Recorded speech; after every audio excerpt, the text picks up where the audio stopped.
বিজ্ঞানীরা আবিষ্কার করলো এমন এক বন্দুক যাতে নেই কোনো বারুদ, নেই কোনো বিস্ফোরণ। আবার এটি এমন একটা বন্দুক যেটা দ্রুত গুলি ছুটতে পারে কিন্তু করে না কোনো অতিরিক্ত শব্দ। এর নাম CA-09 কয়েল গান।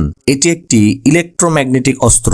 এই বন্দুকে কোনো বারুদ নেই। ব্যারেলের ভেতরের কয়েলগুলো বিদ্যুৎ পেয়ে লোহার প্রজেক্টাইলগুলোকে চুম্বকের মতো টেনে ছুড়ে দিতে পারে। এর বিশেষ সুবিধা হলো এটি বিদ্যুৎ দ্বারা ফায়ারিং করে, তাই শব্দ একদম কম বা প্রায় সাইলেন্ট। এতে খুব কম রিকয়েল হয় এবং হাই অ্যাকুরেসি শট দিতে পারে। এবার আপনার মনে কি প্রশ্ন আসছে, এটি মানুষ মারতে পারে কিনা?